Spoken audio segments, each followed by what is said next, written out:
Hey guys, and welcome to Little Black Book 91. I am here to give you guys another rendition and conversational talk around Married at First Sight, Season 12, Episode 13. We are joined today by a beautiful co-host today. We've got August Love and we've got Jack and Glenn today as well. We're going to really have just a really nice, deep conversation. You already know how it goes when we do a US task force. So strap in, get your popcorn, get your notepad and pen, get your water, get your juice, and get ready to be entertained. But before we go any further, I really want to let my team mates begin to introduce themselves and let them know where you can actually find their great work as well. August Love, go for it. Hi, I'm Artika. I'm Tommy. It's my husband, and we're all over the internet. My mama says I don't say my husband enough when she watches these, so husband. We're all over the internet at August Love Story, Facebook, Instagram, YouTube. You can find us all over the web. At August Love Story. Beautiful, beautiful. Jack and Glenn, I know obviously you're solo today. Go for it. Hey, tonight on Solo Days, this is Glenn from Jack and Glenn. You can find us on YouTube at Jack and Glenn, on Instagram, Twitter at Jack_Glenn. Jack's not here today, so I guess I'm riding with the Holy Spirit with you. You know what I'm saying? Come on now. So, by myself. Love for that, Jack and Glenn. Love that. Thank you guys for joining once again to have this conversation with myself this week. Audience members, before you start, please do me a favor. Make sure you like this live. Yes, do us a favor. Like this live. All right, cool. Let's get the conversation flowing and let's get it underway. I'm gonna start strong. Bree, Vincent, the budget, the finances. What's your thoughts, August Love? You got your hand on the mic, so go for it. You got your hand on the mic. Go for it. That's a lot of money to include in the budget, and I mean I know it could be a lot of money that is made, and I think that they're spending money. Oh my goodness. They're spending money a lot differently than what we would personally be spending money. I noticed that we rewatched the episode today, and one of the things that Brianna did state was like she says she spends $250 when she wants to get braids, which is very normal. Like, completely agree with that. But they set their budget at the very high end of things that they would be spending money on, and it looks astronomical for that reason. Like, saying that even if we took away, I think they said like $3,000 in savings. If you took that away, that's still $6,000 going out of their household on a monthly basis. And that's just a lot of money. I think that they could stand to trim their budget down quite a bit. I know that I don't like budgeting. That is his job in our relationship. I just have to have the conversation of, what we're planning on doing, so that when we do have our monthly budget meetings, I can contribute in that part, because he allocates where the money goes. I'm just the notifier of, hey, we're doing XYZ. This is going to take more money than normal. So let's figure out how we're going to pay for whatever that may be. But outside of that, I think that they do need to definitely like strip down the budget some. I'm not saying that you have to like completely get rid of things, but for her to expect that every day is $200, that's excessive. And then the $400 a month on clothing, where are you going? Like, what are you spending $400 a month on every single month that you can't trim some of that out of the budget? That's just a lot of money, and I feel like a lot of it is allocated incorrectly. Yeah. I think for the most part, way too much money, just going out. I think it's a necessary conversation that they were having about budgeting and everything like that, and kind of get a snapshot of where they are with their budget. Now, I don't know if it was both of their money put together or if it was just Brianna's like part of it, but Vince looked like he was scared to death to see that number. And so like I said, it's a necessary conversation. Now, what they need to do is what we're doing is analyzing and finding places where, hey, we can cut here, we can cut there. We don't necessarily have to do this. And the big conversation was about them like going out on dates and stuff like that. My thing is I always start with free.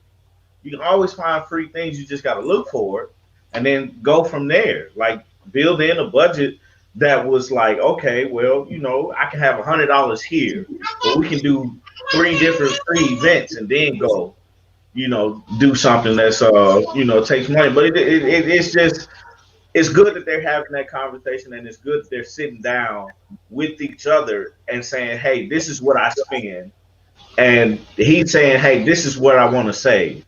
You know what I'm saying? Just having that conversation, because a lot of people don't have the conversation. A lot of couples today don't have that conversation. You know what I'm saying? And don't sit down and budget out like that. So I look at that as a positive. Yeah, you gotta kind of straighten some things out because it looks bad, but hey, man, you gotta start somewhere. So yeah, to piggyback off of what he said with the free dates, like we live in Atlanta. Pre-pandemic, there was so many fun free things to do that like all you gotta do is try. yeah.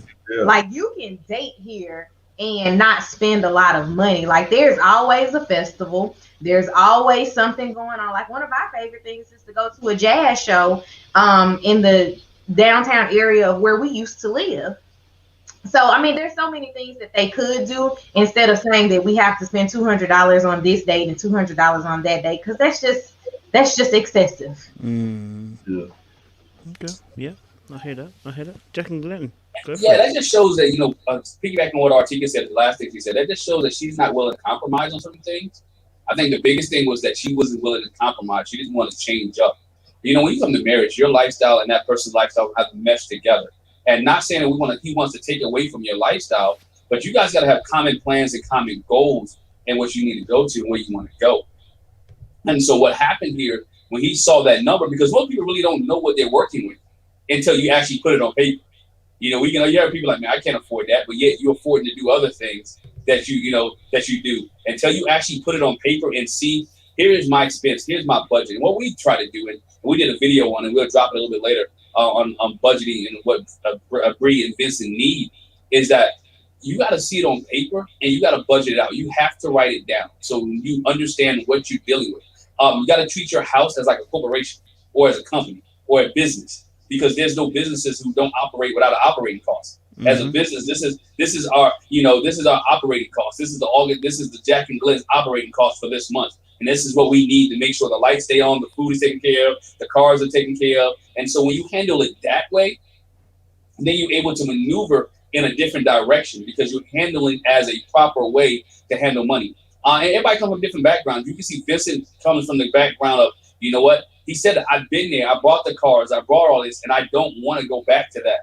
I don't want to go there. So he's maintaining now, I want to get a house for you. If we're going to stay in this marriage, I want to make sure we have kids. I want to make sure that we're financially secure. Now, I'm not saying they're not financially stable here or not being able to handle their money, but there's a lot of things they spending money on that they could actually save and get that house much quicker. You look at some of the debt they have. I know just for us, we like to live debt free. I don't like to owe anybody anything. If I could pay my cable bill for the whole year, I would. Don't like to owe anybody anything. So what happens at the end? And so with us, I've lived with no credit cards. I don't have any credit cards. We don't own it. If we can't afford it, we don't buy it. And that's just the rule of thumb. I've always been financially smart. Where if you can't afford it, don't buy it. Because if you really look at it, credit is only like 55, 60 years old. I remember my grandfather, whatever he wanted, he would save money up for it and he would go buy a car in cash. And at the end of the day, he had a cash. So I've seen where people would, and my grand being taught, look, don't have things on credit. Go ahead and be as financially free as possible. So I think that's where Bree and them at. My argument with them is they have a sex therapist on the show. They have a pastor on the show for marriage. I think they might want to add a financial counselor on the show. Look how many seasons have we seen financial issues on the show. If you go back to last season, I think it was New Orleans with Brett and Olivia. That was the biggest issue with him. Yep. Because she wanted to go to New Orleans games and she wanted to go do this. And he like, I got a house, I got a staff, I got my 401k, I'm putting money away. And they couldn't get past the money issue. And I think if you have a financial counselor on the show, that's something that they can add another week to, where they go through financial therapy and financial sessions to help them out. But it's good to see Brianna, because if you look at Woody and Amani did it, and it was like straight. But we talked about Woody last year. Woody was like, yo, I spent X amount of dollars on, I forgot, like some hats and stuff, clothes. It was crazy. Yeah, man. Clothes and stuff. Yeah, it was something crazy, right? But Brianna, like, hold on, I mean, not Brianna. His wife was like, yo, we got to reel that in. Like, we got to check, because this is where we at right now. Not that you can't, but you got to think about the other person. I think that's where she's at, and I think she'll get there. But I think at first it became a shock to her, like, oh, he's asking me to do this, or he's asking me to do that. It's not taking away your independence. The way I look at a budget, and the way we look at a budget in our household, is a budget gives us the opportunity to spend, but just staying within that parameter. It doesn't say I can't spend, but it's saying, okay, I'm going to spend X amount of dollars, and we're not going over. But I think Brianna and Vincent sitting down having that conversation about budget, it was a good conversation. I know my brother was sweating though. Most men are sweating when we talk about budget. When you talk about money, most men are sweating, and not that most women don't want to do it. I think they do, but it's like, is it taking away my independence? It's not taking away your independence. It's helping us get to a better place. I heard somebody smart, not in with this point. Somebody said, what you're doing now is not for the age you are, but it's for you for 20 years from now. So what I'm budgeting for is not for my age now, but it's budgeting for me when I'm 65 or when I'm 75 or when I'm 85. So that's where I'm at. Can't be 85 still having like $35,000 for debt. Yeah, and I see some. Obviously, I've seen this kind of conversation come up quite a bit in terms of Bree and Vincent, and the comment. I keep seeing comments like, "This is why Bree asked for someone more financially more stable, who earns more." And one of the things that people don't really understand about finances is that. Sorry, let me do this for you. Sorry, because it will. Okay, I think it will echoing. Yeah. One of the things about finances is that it doesn't matter how much money you make if you're spending too much money. Like it doesn't matter how much that man was going to make if you don't know how to save and don't know how to work finances properly. It doesn't matter how much money you make, right? Because the law of business is very simple. You have to make more turnover than you do actually you spending. So if you're making a lot of money but you're spending too much money, it doesn't matter how much money that man has or that woman has, you are going to find yourself in a financial situation. And I think Jack again kind of touched on it really, really important, which is that it would be brilliant to have a financial advisor on the show. Brilliant. Because I think financial savvy being financially astute is something that the black community needs A1. Because it's not a natural thing that we get taught, right? We don't get taught this oftentimes from school. Like, we don't get that education, and it would be so good for them as a couple, because a lot of divorces break down because of this. So you've got other therapists for everything else, but one of the biggest things why marriages break down is because of financial issues. And just being able to understand little things like that. Oftentimes there's one person normally in a relationship who's a saver, someone sometimes is a spender, in a relationship. So it's like, this is little information that could be given to them that could save certain arguments that are going to happen in the future. But yeah, definitely agree with what you guys are saying. I mean, I think Vincent was definitely sweating. If money could sweat, that was what was coming off his face, man. It was literally, the coins were literally dripping off him at that particular time and point when he saw the budget. And then obviously as well, I mean, the second part of it, obviously as well, I should even ask the question first. So if obviously both of you are also in brilliant marriages as well, how do you solve issues of finances then? So like, you're in a situation like Bree and Vincent. How would you handle that conversation then when, Bree might, and I'm not against Bree either, because she's lived a single life and up until now. So how do you handle a situation where, for instance, you're like, hey, that budget, why are you cutting on that budget a little bit? Like, that's my personal spending right there. And, I want to upkeep myself, etc., etc. How do you handle differences when it comes to finances? What are the kind of rules that you guys operate by? If I go to August Love and get you guys insight. We fight. No, it's real. I'm playing.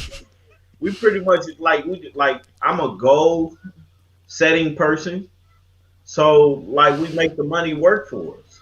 So it's like, okay, so me personally, I don't have a lot of stuff that I buy.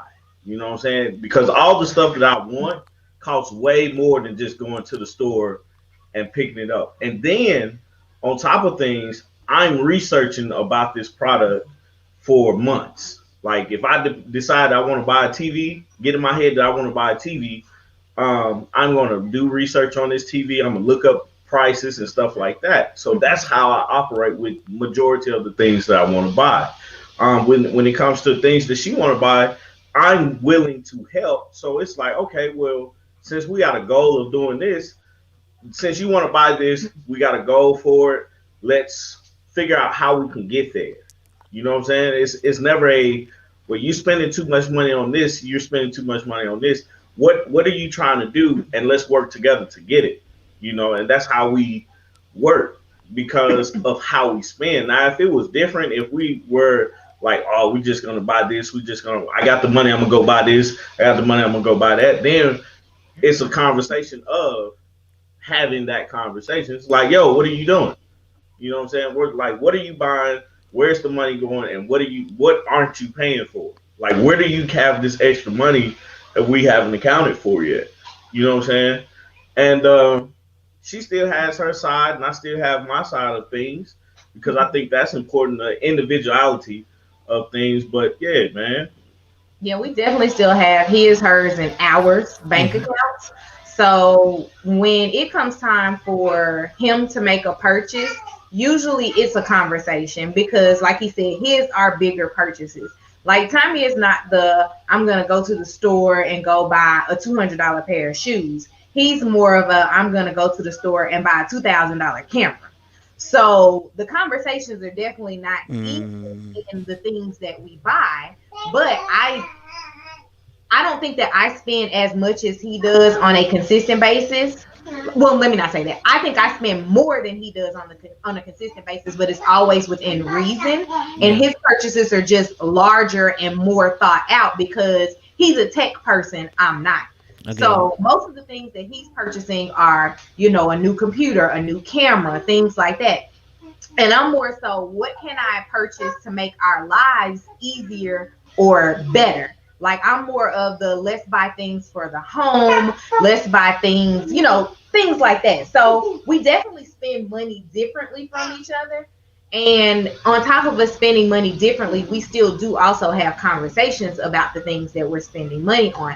Mine less so than his because he's not going to flinch if I say, oh, I went and spent $30 on XYZ today, as opposed to him saying I'm spending $900 today.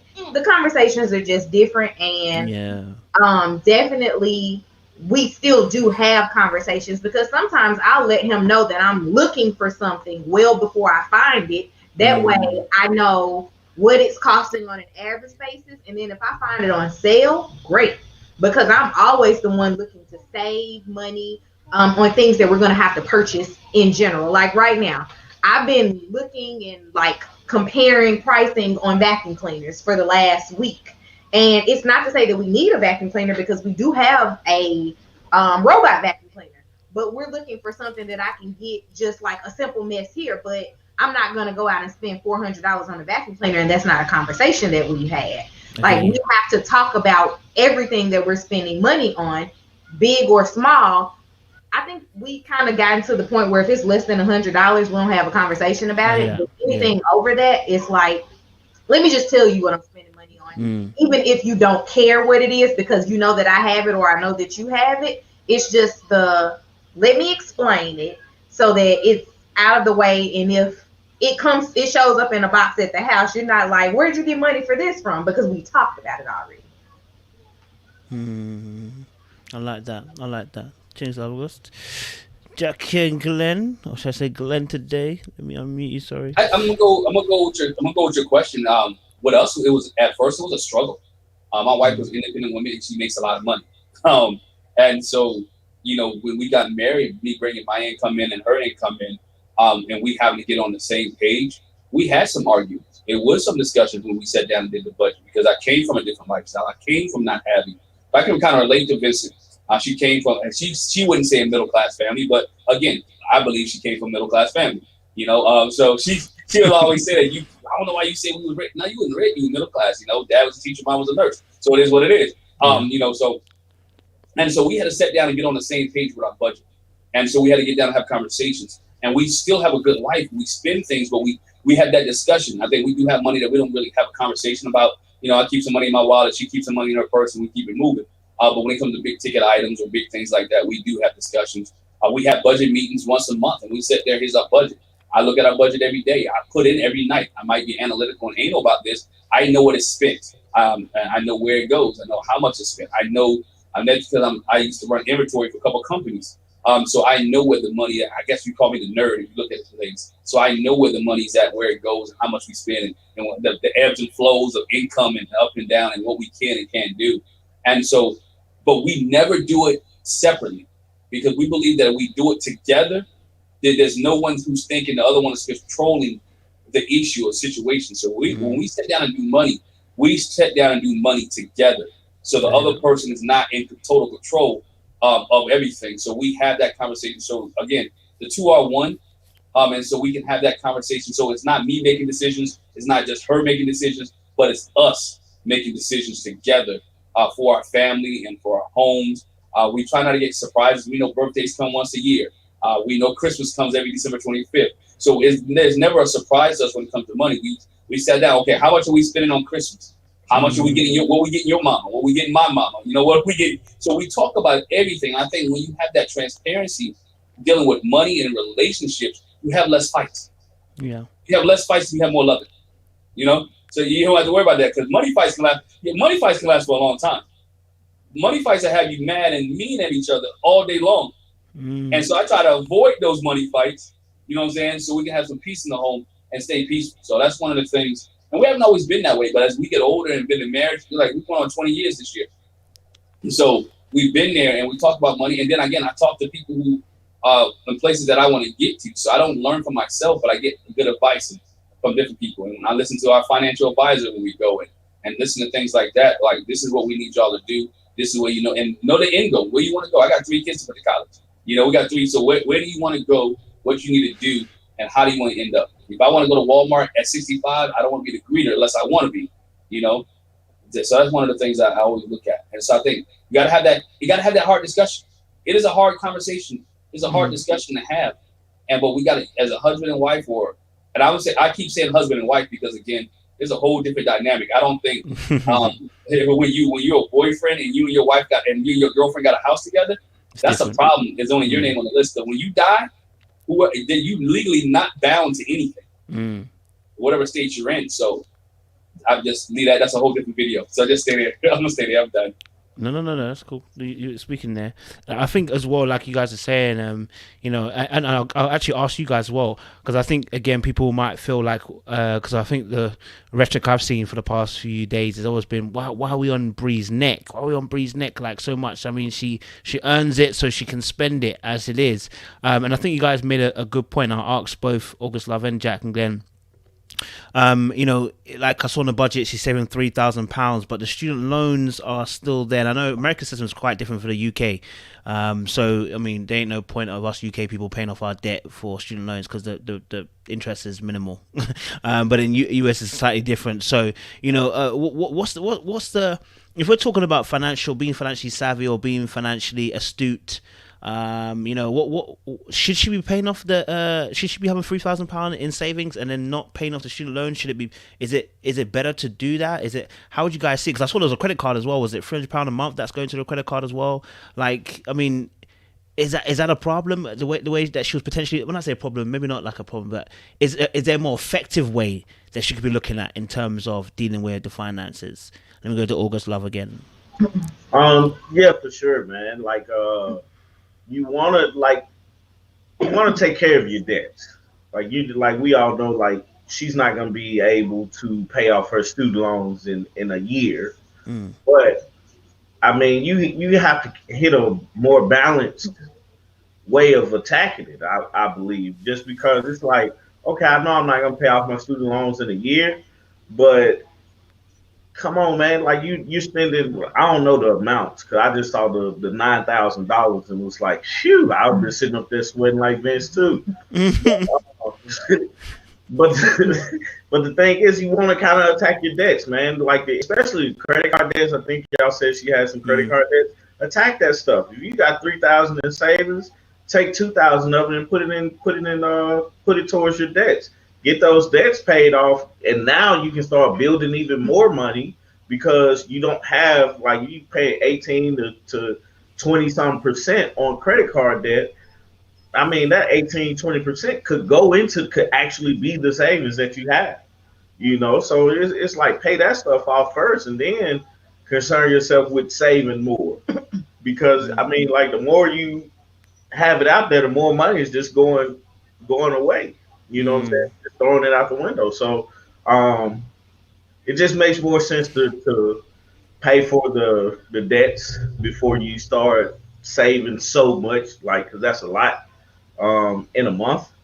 Because it's what, 3 times 12, you looking at what, 36. So I mean, yeah, I mean, she could, like, it's just rearranging the money.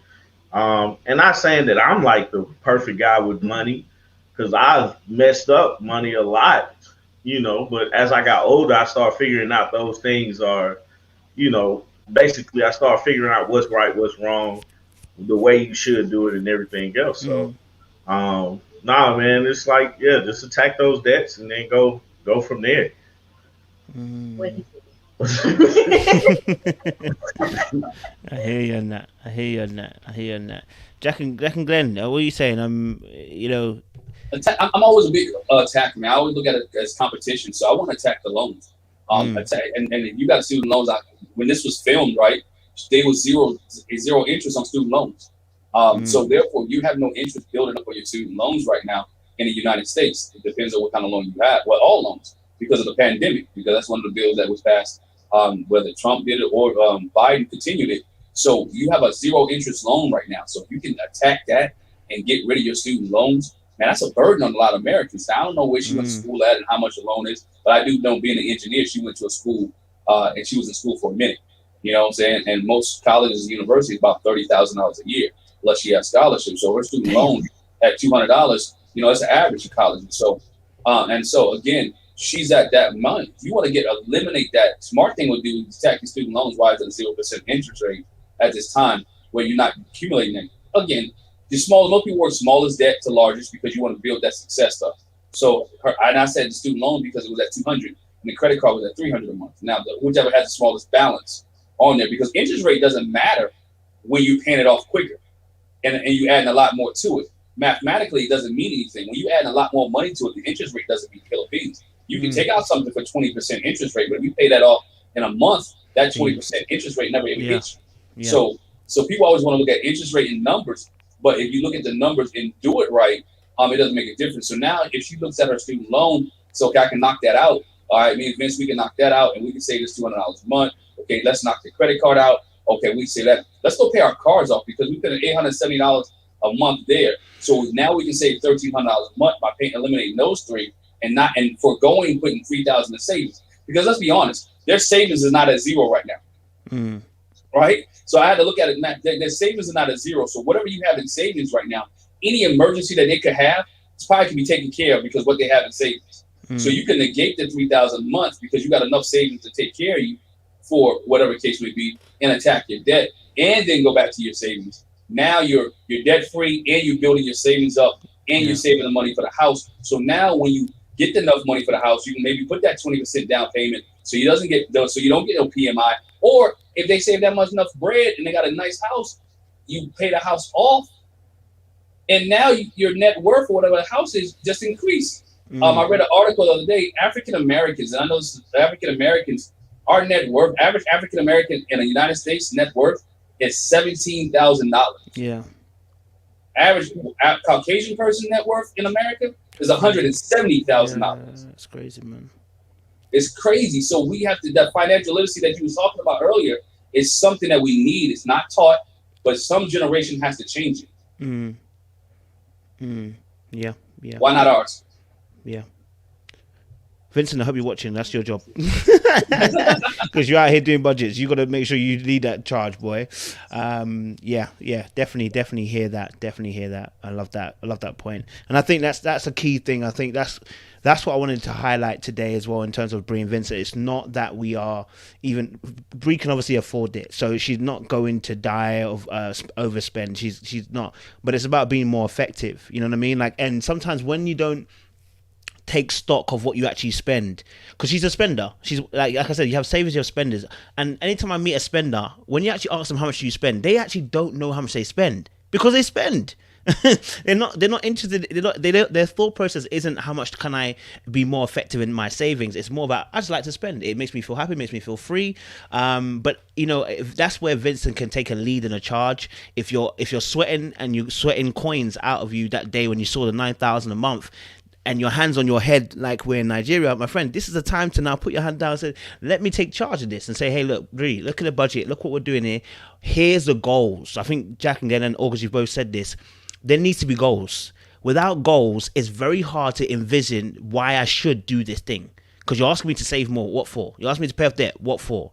Like, I haven't died now before. I'm not going to die tomorrow. So why do I need to do what you're telling me? So it's the goals that he has to bring to her. Because remember, she done said she wants a high rise. You put that there. Look, you want a high rise? This is how much it costs. And this is how much we're going to have to put towards it. This is how much we can pay off our debts. And that will also, again, hopefully as well allow Brie to respect Vincent and, you know, make sure he's a man, you know what I mean? Yeah. And then obviously they had a second conversation, which was that about they were talking about obviously as well the children situation, because she did say she was quite fearful of, you know, because she had high blood pressure and stuff like that. So you know, it was something that she's indecisive about at the moment in terms of having kids, and that obviously scared Vincent as well, because obviously he wants to have kids as well. Yeah, Jack and Glenn, go for this first. I mean, what's your thoughts on that particular on that particular aspect and issue? I can understand her hesitation about wanting to have kids, especially with the high blood pressure. But you got to realize she's not the first one who have a baby with high blood pressure. So there's different measures that people have taken. Different doctors who and nurses who's been able to help people with high blood pressure, hypertension issues, still have kids. You know, Jack was here; she's a nurse, and she could talk more on that. But we did on our video about it.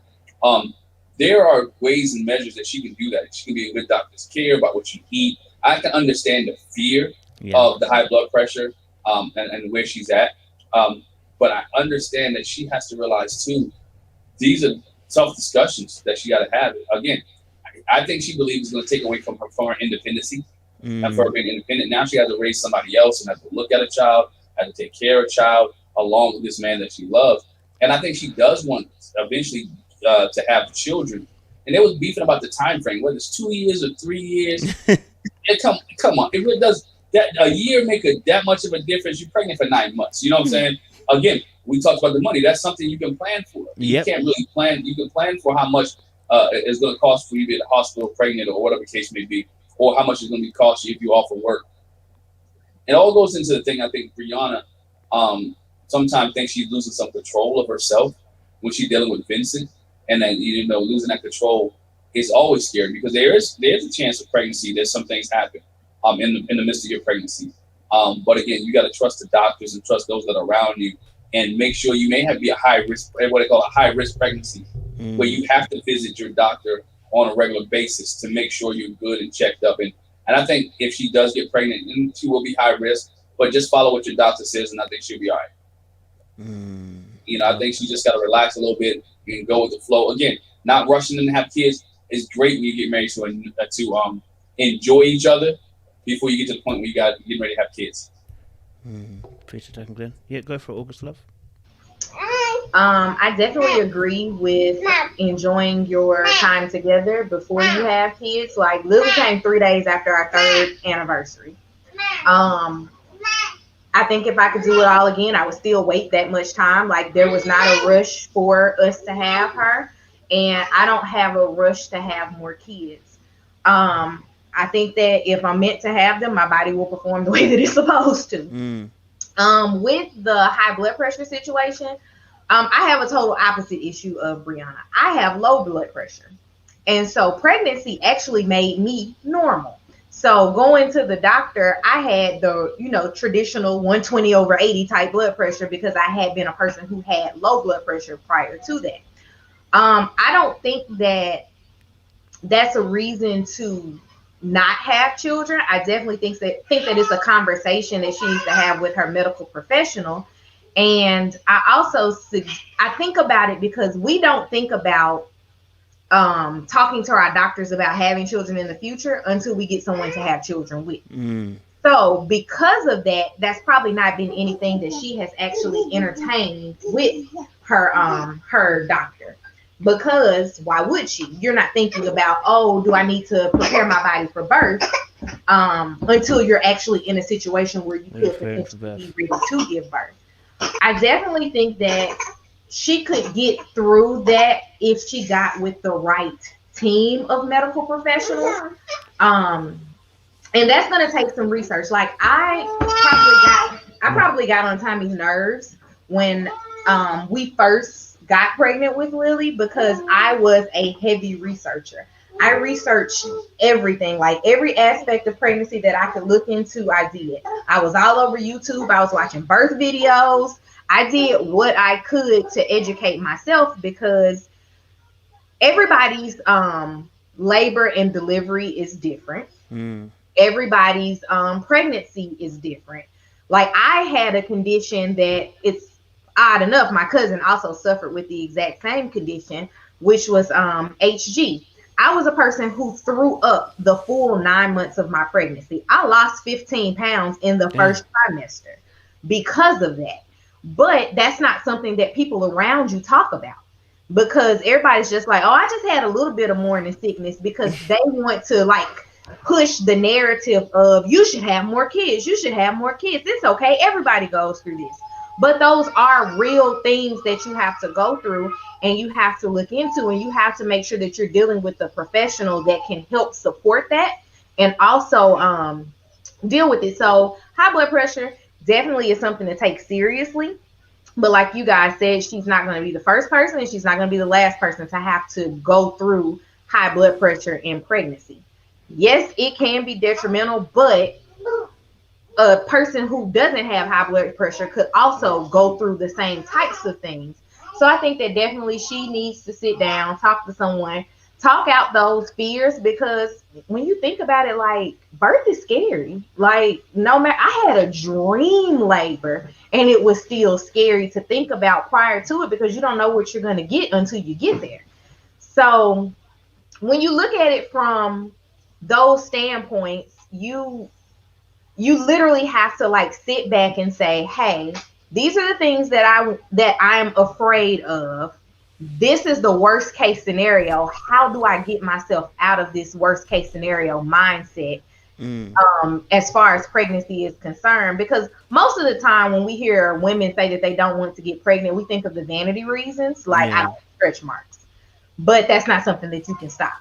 Like it's something that you could try to stop, but it's not necessarily a thing that you can actually prevent just by diet and exercise. But obviously she's saying the same thing for her blood pressure. That's not something that she's able to prevent because of diet and exercise. So I absolutely think that she like I've said several times, she needs to talk to a professional. She needs to voice these concerns to Vincent, and Vincent is going to, and not that we've seen him have a negative reaction to it, but he's going to have to be open to having that conversation with her and figuring out how he can help her work through this, because they can't have a baby without her being the one that's pregnant.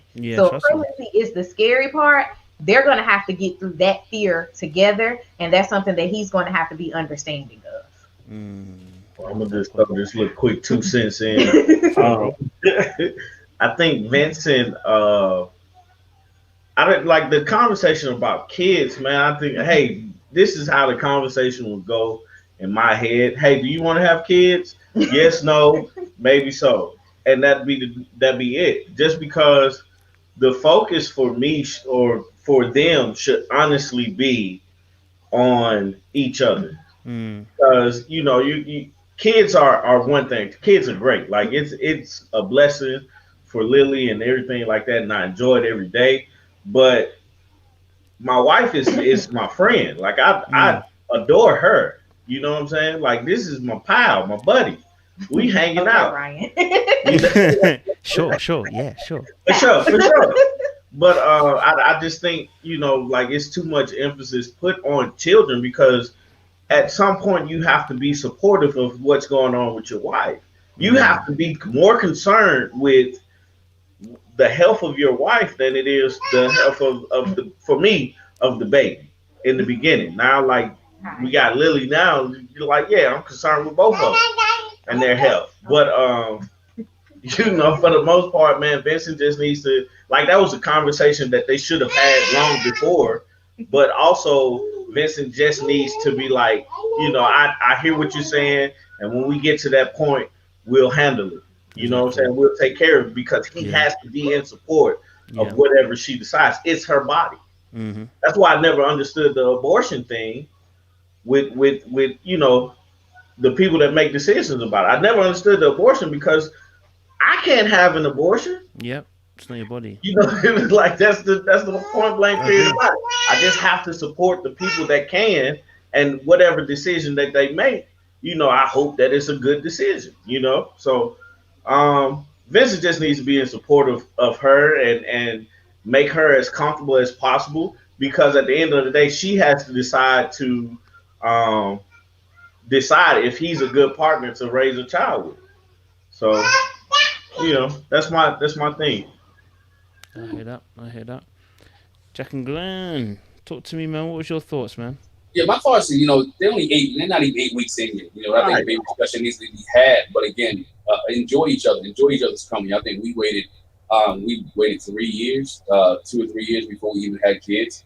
And before, she got pregnant because we wanted to enjoy each other, spend time with each other, get to know each other. Even though we knew each other back in college, we had never lived with each other on that level. So we wanted to feel each other out before we brought somebody else into this world. And I think that's the key there, that you got to realize, again, it goes back to what we were talking about with money. Sitting down, having a conversation, having a plan, making sure you want what you need.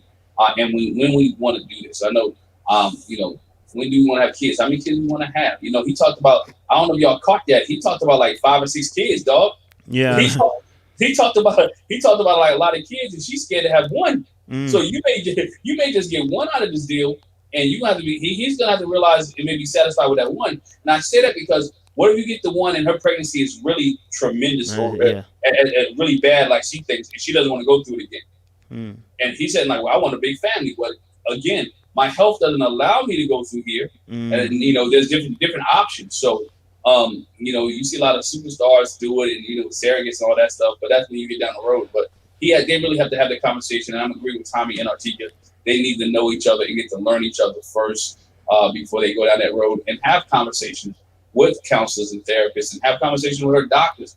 What can I do? I think somebody put in the chat that they said on Filter that her doctor said she need to have it early. Well, if she need to have it early, then y'all might want to, hop to it. That 3-year plan may not be the case because the longer you wait, the more risk you're putting on yourself as older you get. So they really have to have conversations and really need to talk about their timeline for different things.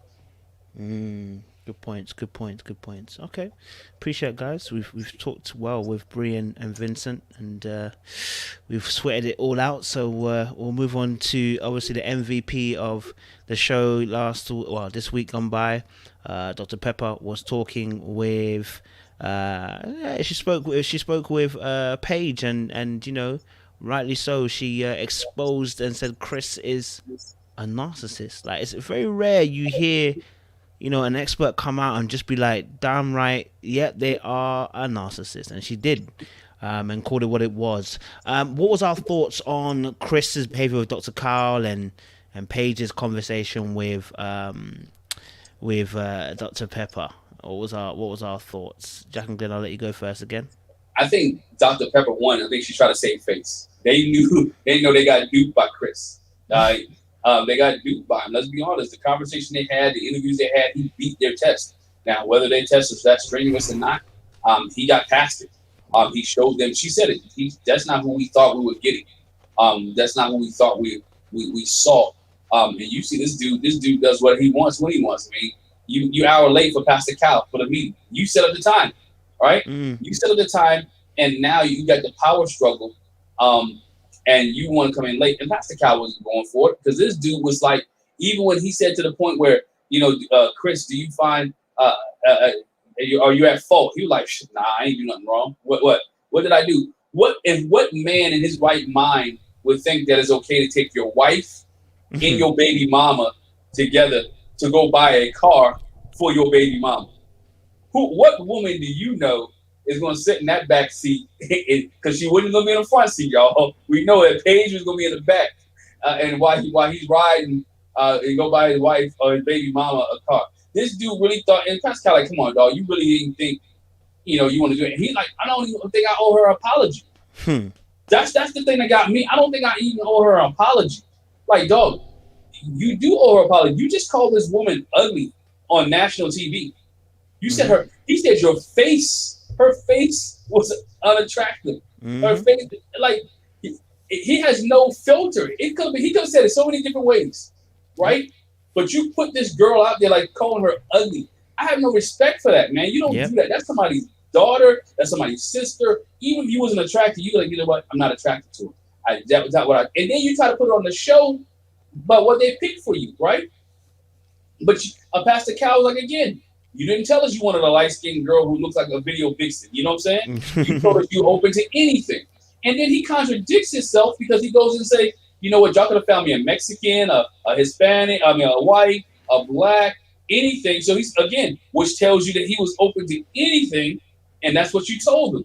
So I like the fact that Pastor Cal really called him on his BS. Every time he tried to put something there, again, Chris did what Chris does. He sat in the chair, slouched down, like he was uninterested, like he didn't want to be there. That he was there just because he was contractually obligated to do so. He really wasn't invested in the conversation. On the flip side of Paige, it was good to hear Paige admit, you know what, I need to get myself together. There's some things I need to reevaluate. That it was some things that I need to look at for myself. She just didn't point on Chris because there's some things that she could have handled differently in the situation. There's some conversations they could have had. She could have been a little bit more assertive in some situations, in certain circumstances. And they all of them feel bad for her, and that's rightly so because, again, Paige takes some blame in this. The show takes some blame in this. And Chris takes some blame in this as well. So it was a collective effort to make them look like a train wreck because everybody was involved. Because, again, how much due diligence did they do? There was a red flag. This dude been engaged 3 times within a certain amount of money. He just got finished being engaged. So would you put somebody who just got a divorce like 2 months ago on the show? So he got engaged, and now 90 days later he's on the show. So it's difficult. And even with her, with Paige, and Dr. Pepper being kind of hard on her and hard on Chris, was that Paige really needs to understand she doesn't need a man to justify who she is. That she can be who she is and be fine by herself and get herself right. Then she can bring somebody else into her life. Because after this show, she got some PTSD. Who can she trust? Think about it. Who can she trust after this show to really have a relationship with her who didn't see her on the show, who didn't know who she was or who she is? She's going to have a lot to get into a relationship with somebody. It's going to take a minute. And she has to make sure some counseling and make sure it's right before she gets in a relationship because she's been hurt bad. Agreed 100%. Agreed 100%. August Live, talk to me, man. I don't have much to say about Paige. I kind of wrote Paige off a few weeks ago, just because I feel like Paige has participated in this foolishness to the point to where it's like, Paige, come on, man, come on. Even the blind man sees this, So my issue was their whole conversation was with Chris, starting off with coming in 40-something minutes late to when he honestly, it's crazy. Like I find that to be completely disrespectful to somebody that you claim to respect. Yeah. And Pastor Cal, like it would have took a lot of in me to have this conversation with him. Like especially now that we have cell phones, Now that there's ways to communicate, hey, I'm running late and I'll be there at X amount of time. With GPS telling us, hey, we're gonna arrive at XYZ time. Trust There's me. no reason why they're sitting there waiting on him to arrive.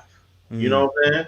So I found that disrespect, and then when he coming in talking to her, talking about what's going on, not wanting to apologize. Yeah, you need to apologize because this girl has went through hell and back just because of your foolishness. Yeah. You know what I'm saying? You don't like her. You call her ugly. You don't give her a chance to really experience this whole married at first sight. You don't give it a chance to kind of blossom into anything or do anything.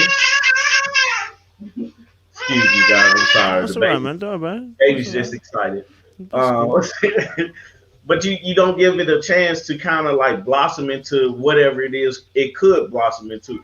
At anything, it could have been a great friendship. Mm.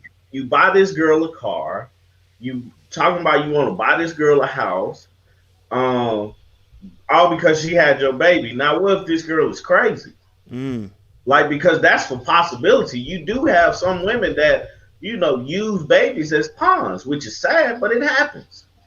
You know what I'm saying? So now you gave this playing field here, and she can do whatever she wants to. So for Chris not to feel bad the way he treated this woman, all because he felt like she was ugly, like I get it, man. A lot of people ain't for it. Like if she a chick that he wouldn't talk to, I wouldn't walk up to her and talk to her. You know what I'm saying? If it was a let me spit my game to her, no, I wouldn't do that because she's not my type. You know what I'm Mm. saying? But at the end of the day, if we were in the same situation, if we were in a situation like that, and I knew I wasn't attracted to her that way, I would talk to her. First off, I wouldn't have sex with her. Yeah. The second thing is That's a I key would point. talk to her, and we would be cool. Because at the end of the day, I'm saying this is my wife for now. If the attraction that grow, if I don't feel different, I'ma just move on. But I won't hurt her in any kind of way because that's the last thing you want to do to people is hurt their feelings. Yeah. You know. So But Chris is trash. I'll start with Chris and Pastor Cal. I don't. People were saying that they felt like Pastor Cal gave it to Chris, but I don't feel like he held his feet under the fire enough. He did as much as he could do in his position as a pastor, Yeah. because there's no way that a grown adult man, if I ask him a direct question, and it's not a question of science, but a question of opinion, that he can answer me and say, I don't know. I'm going to ask you again until you answer the question. And he kept playing the I don't know card, and that irritates me to no end. Mm. Because you know the answer to this question. Don't try to save face by not answering the question. You can answer it because if you were big and bad enough to do these things, you're big and bad enough to reap the repercussions of what you have done. Yep. So he treated Paige like trash, and I think that his feet need to be held to the fire because of it. Another thing with him is, I know that he should not have been a candidate for this show, and Yep. I believe people have said that he and Vincent, and I'm not sure about the other guys, but at least he and Vincent were heavily recruited. Mm. If this was all you could come up with in the recruitment pile, leave me out of it. Like, don't give me some guy that you recruited that acts like that. And then Chris saying that Paige isn't attractive in the face. Has he looked in the mirror? He is not God's gift to women. So when you go and you look at it from that standpoint, like, you want video vixen and you look like you look? Explain that. Like, Paige, yes, she has a nice body.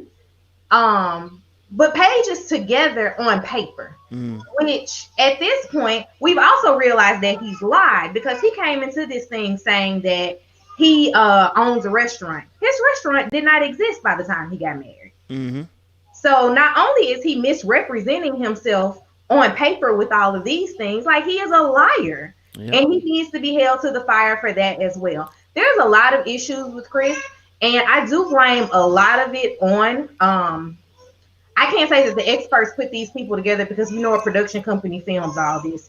and does a lot of the heavy lifting for this. But there is a huge group of people that are responsible for Chris being on the show, and they need to be held to task for that as well. Because there is no way that you thought that this I'm in love with everybody that I meet. I'm going to get married to every girl that's willing to have me, but I'm not going to see through with any of them. Is the guy that should have been on this show, that should have been married to Paige. Yeah. Now, Paige, I do take issue with her. I hate that it took all of these things to happen for her to realize that she doesn't value herself. Like, I think we realized that around episode 2 or 3. Like, where were you? What? Nobody else could help you realize that you didn't value yourself. Like, somebody's got to come in and tell you something about this. I wish that she had closer friends, line sisters, somebody in her life, because her brother just looks at it from the standpoint of like, that's just how Paige is. And I think that I can't say that we can say that that's corrected behavior, but it's definitely something that she's going to have to get with both of her therapists and not lie to either one of them to work her way through. Because I want Paige to win. I think that she has a good heart, and she's not able to see the bad in people because she has a good heart. And she needs to kind of go through that within herself and have her own journey of self-reflection to try to figure that out. But I think once she gets beyond that point, like, Paige can do great things. She's going to be a power couple with some guy somewhere someday. I don't know who. I just know it's not Chris. And hopefully she can go ahead and have a clean divorce from Chris and move on with her life. Thankfully, or at least from what we've seen, they have not joined any assets at all together. So there's a break and everybody can just move on. Yeah. I definitely hear that. I definitely agree with that. Actually, the experts were responsible for the matches. They said that Pascal confirmed it. They are the ones who do the matching. So they do it from start to finish. They are the ones that are responsible. What do they do if they go through? What did they say? Like 70,000 applicants. So I'm guessing obviously they obviously get given a whittled down list of obviously applicants. I'm assuming, but they make the final decisions on who is matched as couples. Yeah. So the whole situation with Chris and Paige, actually originally Pascal actually didn't want Chris to go with Paige. He actually voted against it, but they have to all agree in order to go forward. So in the end he gave in and obviously was overrun by the other two, and they went forward with it. So yeah. Experts are gonna have to take a hit on that one, to be honest. But obviously, that you're right. The whole team's gonna have to take a hit because there's thousands of applicants that come through. So, who was doing the research behind the scenes? Paige. If Chris was the best that you had, Paige just should not have been matched. Yeah. I definitely agree with that. It's crazies. Jack, what are you saying? Yeah, I totally agree, man. I think that's the key there. Pastor Cal should have held to his guns. I think when he felt that, he should have held to his guns, and be like, what, this is not good, because he saw where Chris was going. He damaged somebody, man, and I mean he damaged her bad, and not no damage where it's just them two, but you not damaged her on national TV, where millions of people have seen this, and millions of people will recognize. We'll be talking about this for years to come, and now how much damage has he done is how much healing she has to do before she even get into another relationship. And we're not even talking about when she has kids, and that aspect of it. So she has a lot to recover from. And sometimes I think he thinks it's a game. That's a big joke. To me, I don't think he takes anything seriously. He wasn't held accountable for his actions in any aspect. Because anytime you can get a young girl pregnant, whether you believe Mercedes was pregnant or not, they were engaged and they left, but yet he keep coming back and people keep letting him back in their life when he keep hurting them.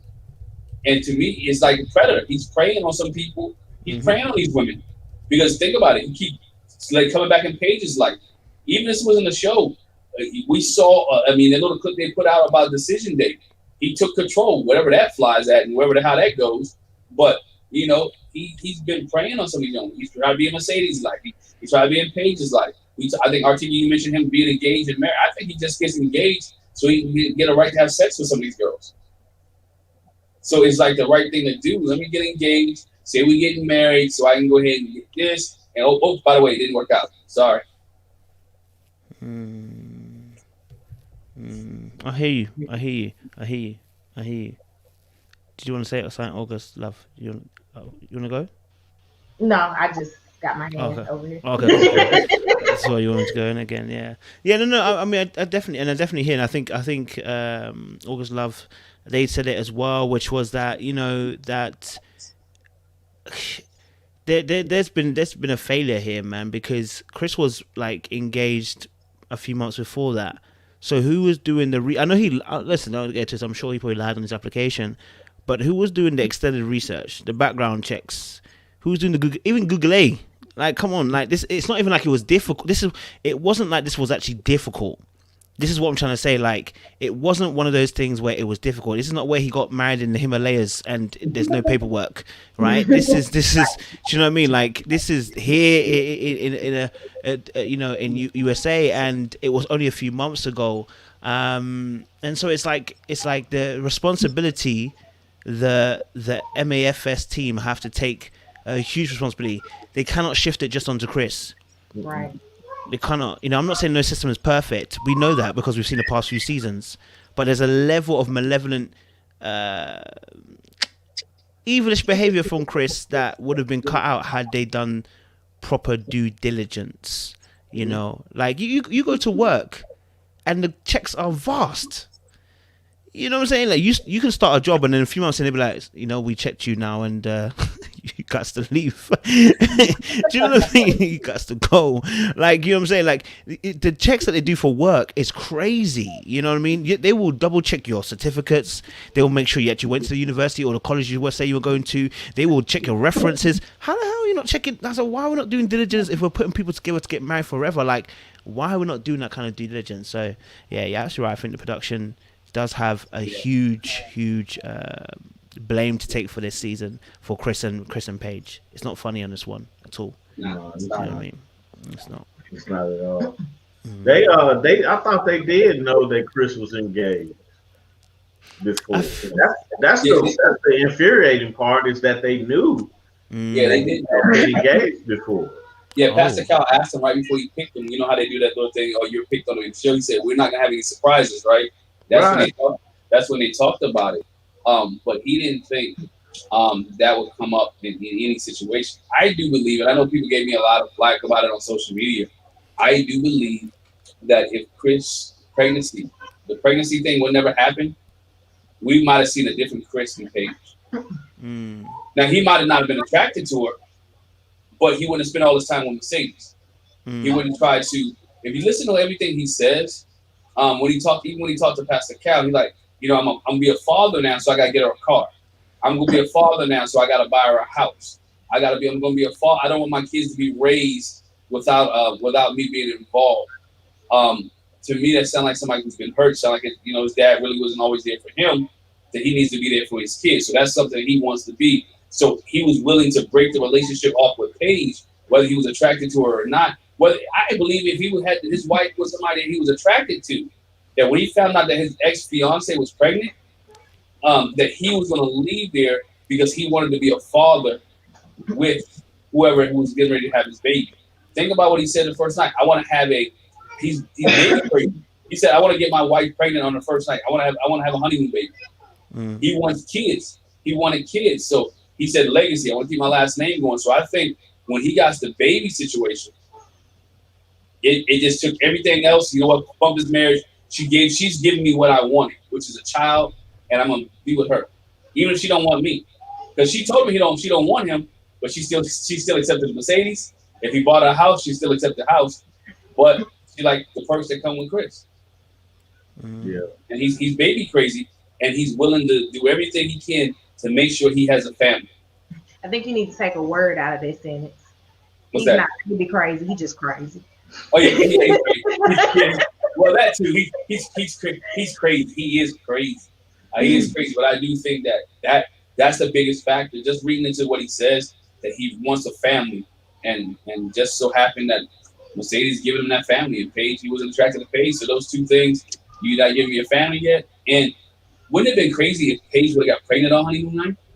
How would that have played out? Yeah, what would you like? What do you do then when you have a pregnant wife and a pregnant ex-fiance? Yeah, like he would have left her. But, like he didn't like her. If the story is I gotta be there for my kid, that was he said that he has to be there for his kid because the better looking of the two for him was Mercedes. Yeah, you know what I'm saying. So like if it was Halle Berry that he was married to, I almost guarantee he would have stayed with Halle Berry. You know what I'm saying? So it's a I wasn't attracted to this woman. I need her out. I'm gonna put everything on this baby. We're having the baby. This is my way out. You know what I'm saying? Because he still had her strung by the the public stream, because he could get whatever he wanted from her because she was just crazy about being married. You know what I'm saying? He wasn't crazy about her, but hey, I can get Mercedes is over here pregnant. So I can. This is my escape route. I want to keep pursuing her. Like he didn't like her. That's I get it. You don't like this woman, but don't treat this woman like she's not human. Don't treat this woman like she ain't. It doesn't matter to anybody. Treat this woman like you want to be treated, and you move on. Like point blank, period, man. He's trash for what he did. It's just that's not the way you treat a person, good, bad, or indifferent. Like them, don't like them, whatever you got against it or you for it. Like you just don't treat people that way. And he is for treating her that way. And hopefully she will stop accepting that type of behavior in her next relationship or phase of her life, I should say. I hear that. 100% hear that. 100% hear that. Let's talk quickly then, because obviously our time is kind of going. I apologize. I don't apologize because it's been good conversation. Let's talk then a little bit about my favorite couple out of the whole show. It's Ryan and Clara. They're my favorite couple. Okay, not because they're a favorite couple in terms of them doing well, but in terms of just that every week they bring something different to me. Yeah, these are the kind of problems I can deal with. Okay, it's not as heavy. But Ryan and Clara, Clara and Ryan seem to have this whole, facade now, wall up. We're perfect. We're good. Meanwhile, behind the scenes, it's crumbling. Like, do you know what I mean? Like, old girl out here burning, wanting sex and not getting it, but then doesn't tell Pastor Cal that she's actually burning and crumbling behind the scenes, but rather wants to tell him that, rather the only issue is that he hasn't told her he loves her. So, Ryan and Clara, August Love, what are you saying? Ryan and Clara, man, they started out lying to the to the experts, man. That was like they straight up lied to them. Everything's perfect. Everything's great. I never thought I'd get along with someone this great. Right, like you're lying, like especially Clara.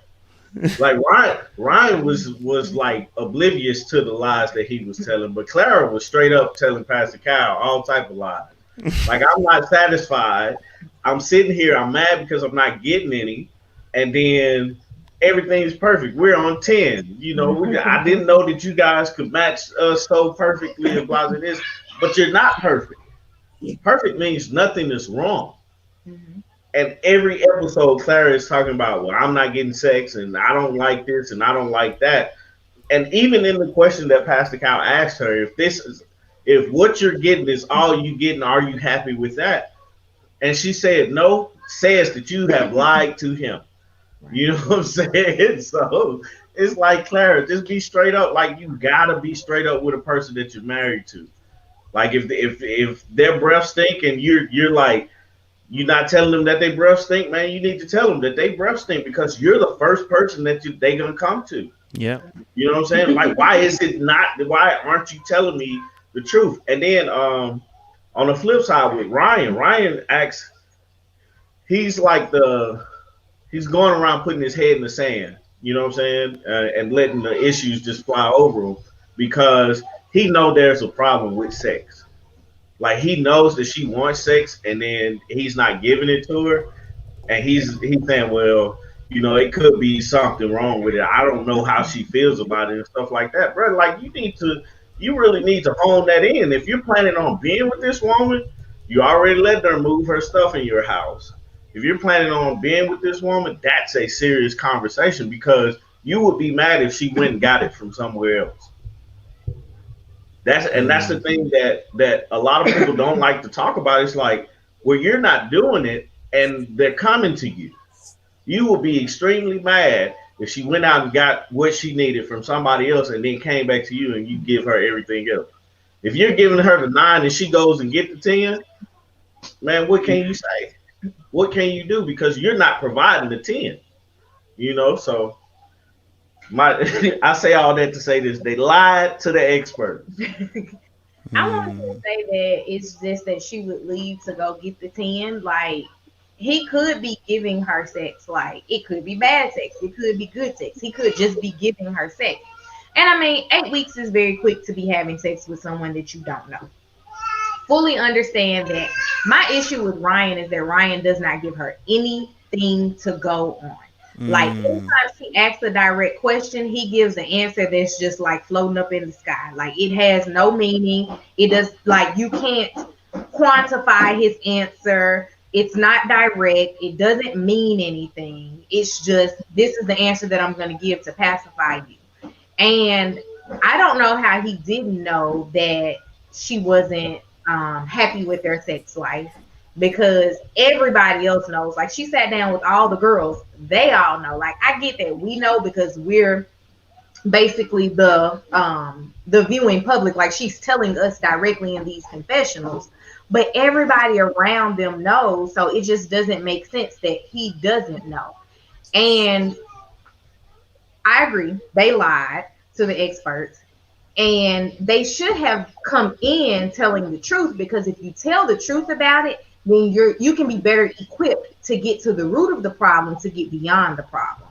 Like, that is what the experts are there for, allegedly, is to help you get to the root of the problem so that you can move beyond that and progress in this marriage like normal people would.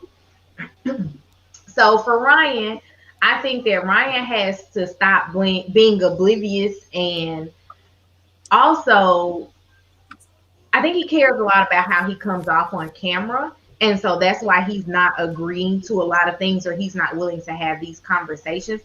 I have a hard time believing that they don't have any conversations regarding this outside cameras, because that just doesn't make sense. They're like, we're everything's going great. Like, she's moving stuff in. Like, how have we not had a deep and meaningful conversation, but you're moving into my house? That just does not make sense to me.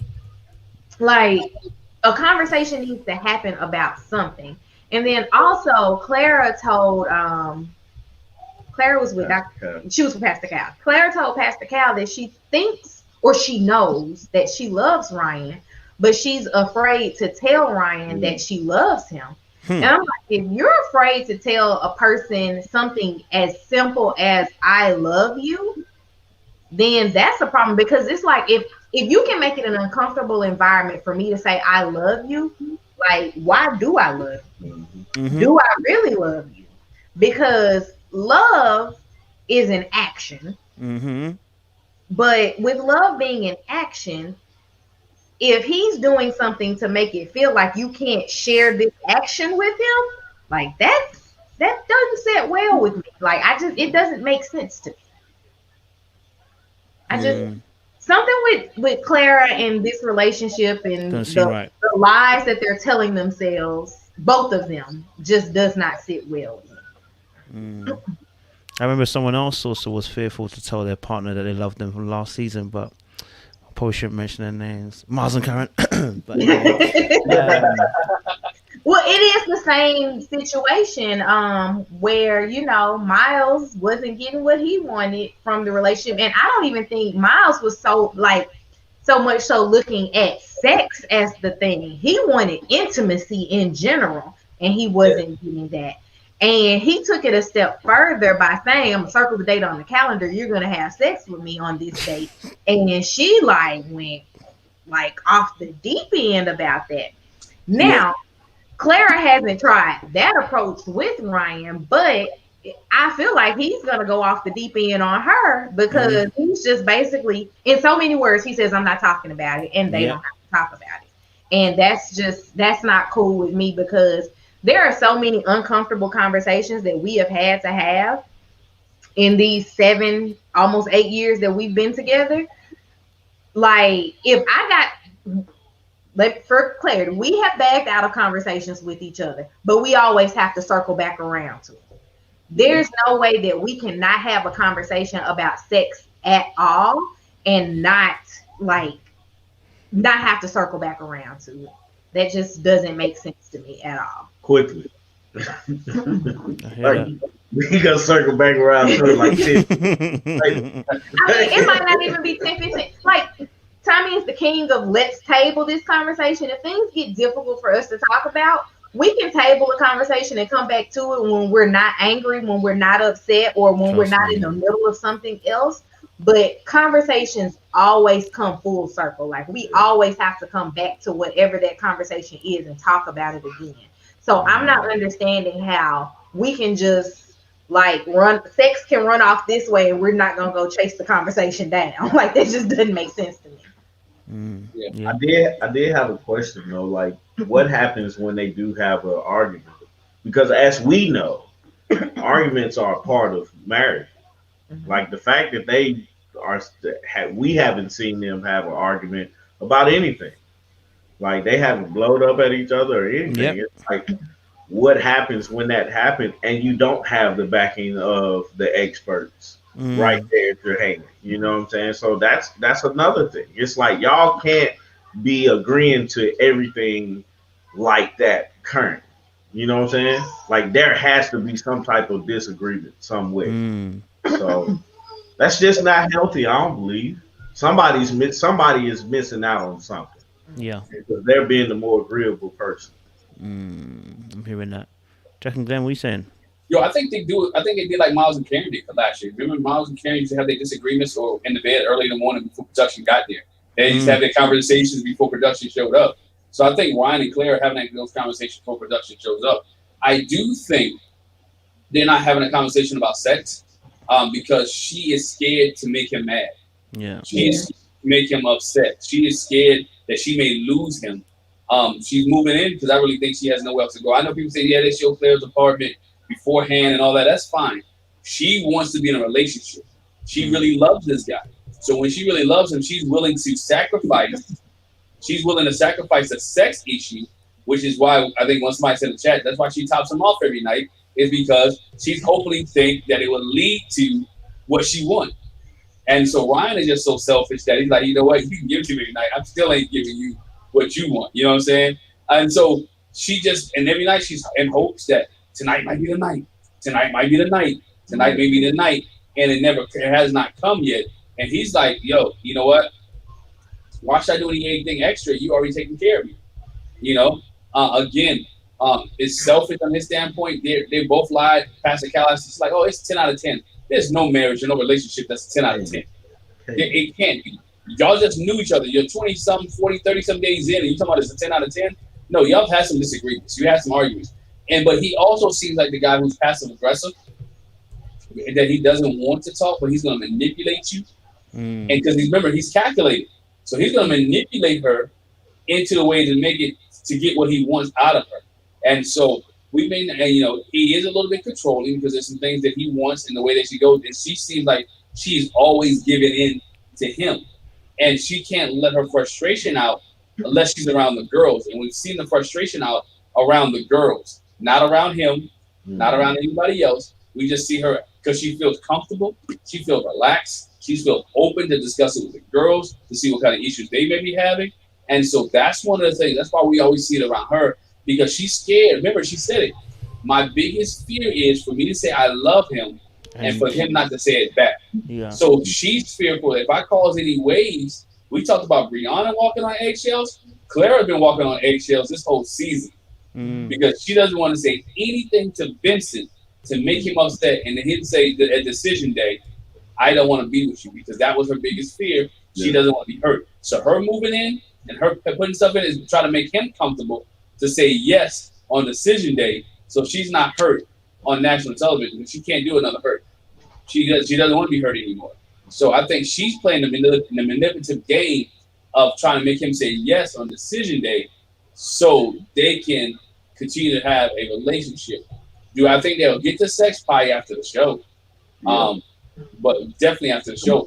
I think this week's episode is going to be interesting because we get to see Vincent's parents. Not Vincent. Yeah, Vincent. We can see Vincent's parents, and they get to interact with them. And I wonder if that conversation or question comes up because we get to really see how they're playing out. Or is Vincent just pulling the wool over everybody's eyes and he's different? And I really think he's pulling the wool over our eyes because if you look at him on the show and then you watch him on Unfiltered and all the things he's doing, you got the Black Lives Matter shirts on this week, past week, he got everybody's name on his shirt.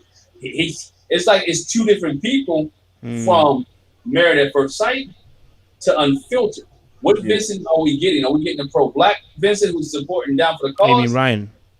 Yeah, I mean Ryan. Sorry, Ryan. Yeah. I thank you for correcting me, Ryan. No, it's good. Jack's not here. Jack would have been tapping my leg like, "Yo, you're wrong." See, she's not here, but I appreciate you for stepping in, right? Ryan saying, is he the pro-black guy or he's the one that really saying like, you know what? I'm not sure if I'm really into this girl because what do they really have in common? See, we can't even pick what they have in common except for they've been married together and they have conversations. They can't even agree on the religion thing, which is a big issue. That's going to be that's going to be a bigger issue than sex. Because she's really hell bent. You know, I'm talking about religion, talking about hell bent. She's really hell bent on the fact that she doesn't want her children to be an organized religion. Yeah. And so he's really religious, and he really wants his children to grow up in church and practice it. And she doesn't want that. That's going to be a bigger issue than him not saying "I love you" and him not giving her sex. And maybe the two go hand in hand. Maybe he's not having sex with her because he doesn't want to have any children with her, so he doesn't have to deal with the religious issue later on. Makes sense. True. So that's something that I looked at and thought about too. Like, yo, we'll have to get this religious thing straight before we have sex with each other. Good point. I definitely think that it's definitely going to be hard for him from his standpoint of growing up in church. Like not just growing up in church, but having ministers for parents. Like you can't just, oh, my wife's not coming to church. Like that's awkward. Like we all saw you get married on TV. The whole congregation did. Where's your wife? Like that's going to be a hard thing for him to get past. And as we can see, he's very calculated. And on top of that, he's definitely thinking about appearances. So when you think about appearances, like I'm not appearing at church without my wife. She got to be there. So I don't know. I never thought about it from that standpoint, but definitely it's something going on and they're going to have to figure that out or they're not going to make it easy. It's interesting. It's a lot. They're deeper. When you look at it, they have some deep issues that they haven't touched yet. Right. Because we talk about Eric, at least Eric and Virginia bring that stuff out. Yeah. Claire and Ryan are hiding all the issues and not dealing with it. Yeah, definitely That's agree the that. problem. 100%. That is the problem. That is the problem. That is the major problem. So yeah, I definitely hear you on that. You've not told no lies there. I think Ryan and Clara. Yeah, I just can't believe they even really have a conversation about sex. It's really odd. I just think to myself it's a bit odd. But then I guess obviously Clara is trying to keep peace. This is the best relationship she's ever had, and Julie is probably the best relationship she's ever had because it sounds like she's been in really, really bad, toxic, abusive, almost relationships. And to be honest, this is the best she's ever been treated. You know, that's probably why she wanted to move in so fast. You know, she said, "Let me collect this boy quick, man. Yeah, it's the best I ever had. Let me collect him quick." So, you know, I can understand. You know, I can understand. But they do need to. You know, I hope they get some good therapy behind the scenes and help them to coax those issues out because holding stuff in, Clara can't do it for long. She can't. I mean, to be honest, the image that Ryan wants to hold up is destroyed anyway. Your girl was out here telling the rest of the girls you're getting lopped off and getting sloppy toppy, and you know, so the church have seen that. So when you go to church on that Sunday, bro, it don't matter whether she's there or not. They're gonna ask you some questions. So, bro, it's better now to put it leave that image down, bro, because it's gone. The moment she put that on the screen for everybody to see that you are getting everything and she's getting nothing, they're now going to know you as the minister that doesn't give but always receives. Sir, that is not of Jesus.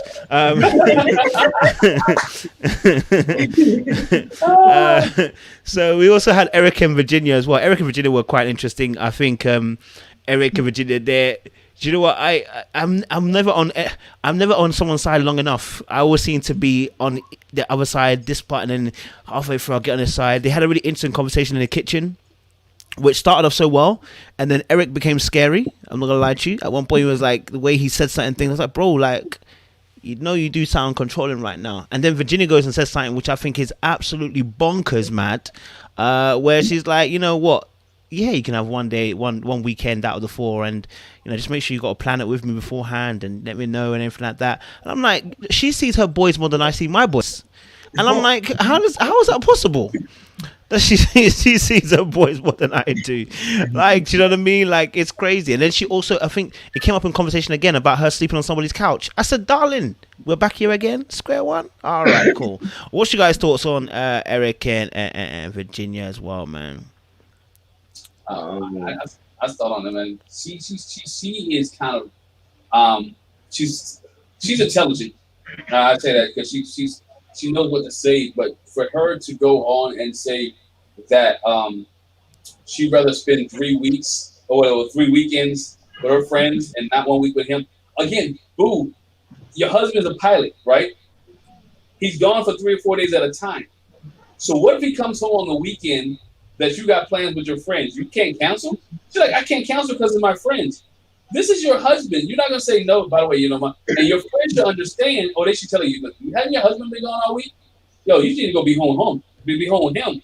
Mm. And to me, I think when she's like, I'm not sure if I need to cancel, I can't plan my schedule. I plan my schedule a month ahead of time. He's like, yo, hold up, what? Come on, let's work this thing out. You're married now. Grow up. Let's grow up. You're not the sorority girl. You're not living in the dorms. You're married. You have a husband. You say you're committed to him. He said he's committed to you. So let's have a conversation. Let's spend some time together. And he's using the Dr. Pepper technique. By the way, go ahead and spend 1 week with your friend, weekend with your friends. That's fine. But again, you should give him the other week. It should have been reversed. Okay, let's do 2 and 2, right? Yeah. Not 3-1. Let's do 2 and 2. Yeah. 2 and 2. Okay, 2 weekends I'll let you go hang out with your girls or hang out with your girls/guys. And then for the other 2 weekends you're gonna have to hang out on me. But again, based off his flight schedule, he may not be home on the weekend. My thing has always been, you know his schedule. Why don't you schedule you hanging out with your friends around the time that he's gone? That's true. To me, that makes sense to me. Okay, he's flying. Okay, Eric's flying. Blah blah blah. Let's set your schedule around Eric's. So when he's home, you're home with him. Mm-hmm. Not he comes home and you go with your friends.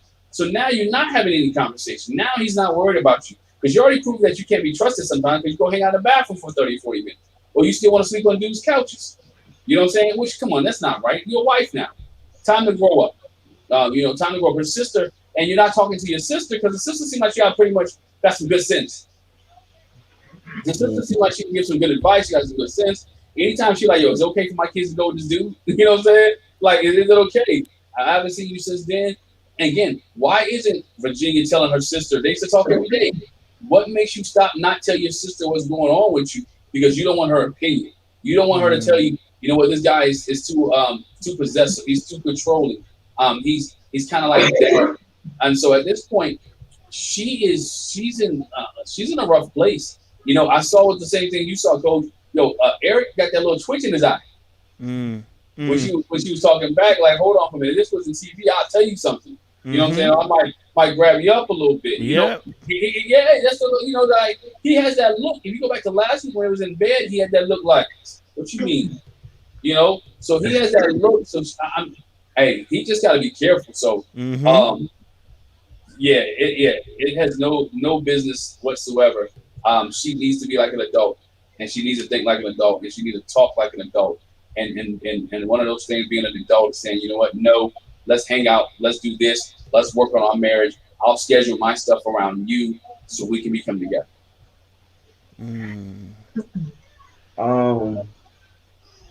would say, like, first off, I hope they don't stick together. That's the first thing. I don't think they should be together, just because it's like the conversations that they are having, like her not being willing to not hang out with her friends just one weekend.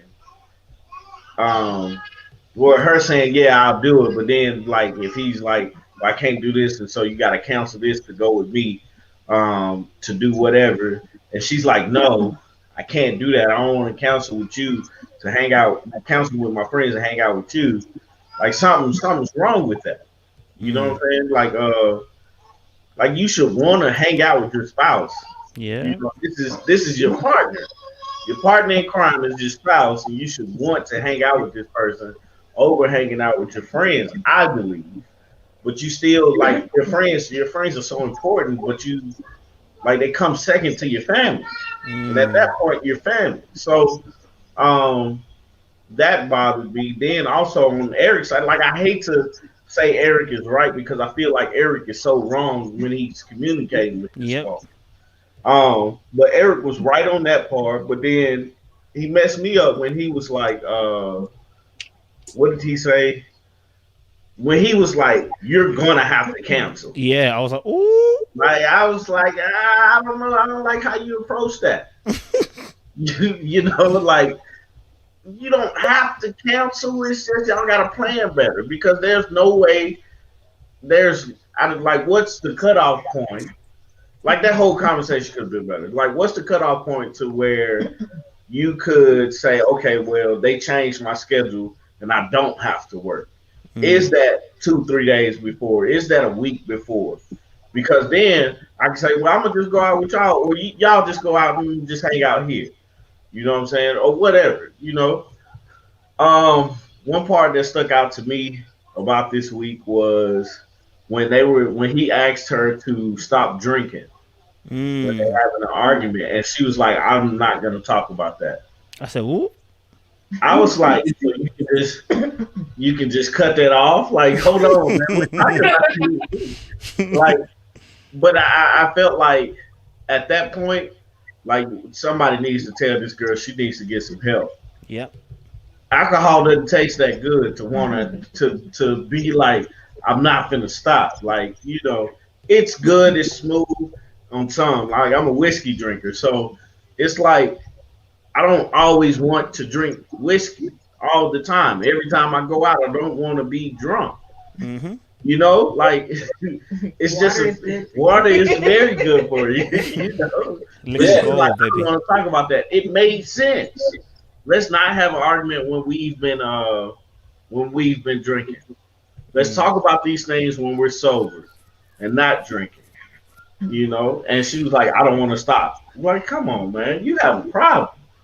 You need some AA or something, man. That gives her comfort, though. I think that's what gives her comfort and makes her feel normal. Is being able to drink, and it doesn't make it right, and you know it doesn't make it right at all. Because we look at it, and her behavior is rubbing off on him.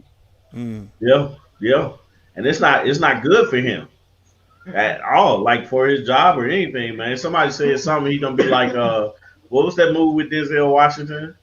But he was a pilot, but he flew. Like, I don't know what the name of it was, but like it's just like that, man. It's not good for him and his career. So I just you know, I hope they bide their time out. I think the biggest thing was, and in the beginning, they was just so high on the fact that they were married. But then reality started to sit in, and they started to pay attention to the things that bothered them about their spouse.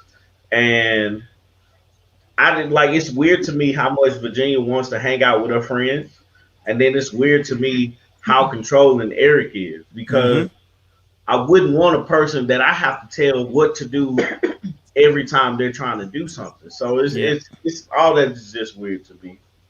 So I'll start out with the conversation about canceling plans. Eric said he works about 15 days a month. So that means about 15 days out of the month he's not working. Yeah. I think that they need to figure out in some way, shape, form, or fashion what the schedule can look like, because I get it. I'm not, not saying that Virginia is having these extreme of plans, but let's say me and my friends decided we're gonna go see Beyonce in concert, and I spent $150 on this ticket. I'm not canceling because you're at home. I spent $150 on this ticket. That's just what it is. Yeah, now, not to say that that's 3 weekends out of the month that I'm spending $150 on a ticket. Beyonce. Yeah, to go see Beyonce, but it is what it is. That's one that I'm not canceling. Now, if you can find a seat near me, come on, you can come too. But that's also probably not going to be the case. But I think that a lot of Virginia's hanging out is just at bars and at her friends' homes. Those are things that can, I don't want to say be rearranged, but there are things that you can take a range back on. Yeah. Now, she had agreed that they could set up a set date.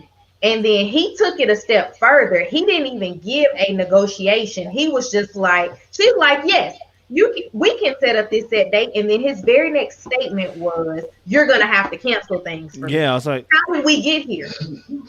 Because I just agreed to what you asked for, which was, can we have a set date? And then the very next thing you said was, you got to cancel stuff for me. Now I have an attitude. Because I just agreed with you that we would set something up. And now you're telling me that everything that I had planned is null and void because you're at home? No, not going to happen. So I fully understand where she was coming from in that instance, but that is something that needs to be talked through. Like, that's something that they're going to have to figure out themselves, because it feels controlling to just say, yes, I agree with you. And now, no, everything that you said is wrong because you're not doing exactly what I said. Yeah.